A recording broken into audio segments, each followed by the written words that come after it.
BBC আন্তর্জাতিক সংবাদে আপনাদের সবাইকে স্বাগতম। এই মুহূর্তে আমাদের হাতে এসে পৌঁছানো ইরান, যুক্তরাষ্ট্র এবং ইসরায়েলের সকল ধরনের যুদ্ধের নতুন আপডেট আপনাদেরকে জানিয়ে দিব। শুরুতেই থাকবে সংবাদ শিরোনাম, এরপর বিস্তারিত।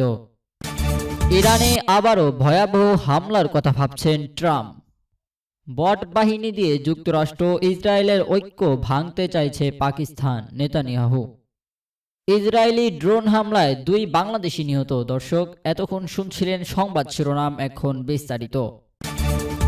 শুরুতেই জানিয়ে দেব, ইরানে আবারও ভয়াবহ হামলার কথা ভাবছেন ট্রাম্প। শান্তি আলোচনায় অচলাবস্থা তৈরি হওয়ায় আবারও ইরানে হামলা চালানোর কথা বেশ জোরালোভাবে ভাবছেন মার্কিন প্রেসিডেন্ট ডোনাল্ড ট্রাম্প। কয়েকটি সূত্রে বরাতে মঙ্গলবার 12ই মে সংবাদ মাধ্যমে CNN এ তথ্য জানিয়েছে। সূত্রগুলো বলেছে, ইরান যেভাবে আলোচনা চালাচ্ছে এতে ট্রাম্প হতাশ হয়েছেন। অপরদিকে হরমুজ প্রণালী বন্ধ থাকায় তিনি অধৈর্য হয়ে গেছেন। তার মতে ইরানি নেতৃবৃন্দদের মধ্যে বিভাজনের কারণে তারা পারমাণবিক কার্যক্রমের ব্যাপারে কোনো সিদ্ধান্ত নিতে পারছে না। আলোচনার সঙ্গে সংশ্লিষ্ট একটি সূত্র জানিয়েছে, ইরান যুদ্ধ বন্ধের প্রস্তাবের জবাবে যা বলেছে এতে তাদের মধ্যে সন্দেহ তৈরি হয়েছে। তেহরান কি সত্যিকারের অর্থে আলোচনা চায় কিনা? সূত্রগুলো বলেছেন, মার্কিন প্রতিরক্ষা মন্ত্রণালয়ের একটি অংশ ইরানের বিরুদ্ধে আবারও হামলা চালানোর জন্য বলেছেন। তাদের মতে হামলা হলে ইরান আরো দুর্বল হবে এবং তারা আলোচনার টেবিলে বসবে। তবে আরেক পক্ষ কূটনৈতিক আরো সময় দেওয়ার কথা বলেছেন।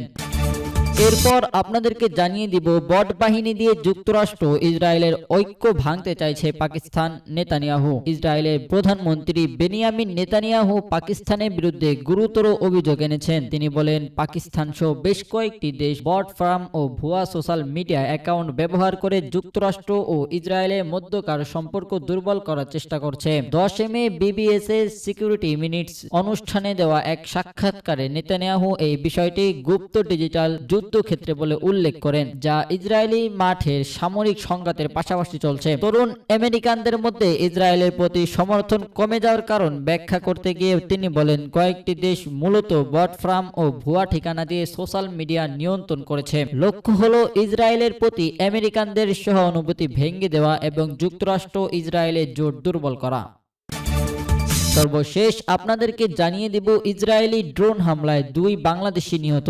লেবাননের দক্ষিণ অঞ্চলের জিবদিন গ্রামে ইসরায়েলি বাহিনীর এক ড্রোন হামলায় 2 বাংলাদেশি প্রবাসী কর্মী নিহত হয়েছেন। সোমবারের 11ই মে এই হামলায় তাদের সঙ্গে এক সিরীয় নাগরিক প্রাণ হারিয়েছেন বলে নিশ্চিত করেছেন দক্ষিণ লেবাননের অবস্থানরত সংবাদদাতারা। নিহত ব্যক্তিরা ওই এলাকার শ্রমিক হিসেবে কর্মরত ছিলেন বলে জানা গেছে। স্থানীয় সংবাদ মাধ্যমগুলো জানায়, জিবদিন গ্রামের একটি বাড়ি লক্ষ্য করে ইসরায়েলি ড্রোন থেকে সরাসরি ক্ষেপণাস্ত্র নিক্ষেপ করা হয়। হামলার সময় ওই দিন ব্যক্তি বাড়িতে অবস্থান করছিলেন অথবা বাড়ির পাশাপাশি কাজ করছিলেন। তাৎক্ষণিকভাবে বিস্ফোরণের ফলে ঘটনাস্থলেই তাদের মৃত্যু হয়। এই হামলার মাধ্যমে জিবদিন গ্রামে একদিনে দ্বিতীয়বারের মতো আক্রমণ চালান ইসরায়েল বাহিনী।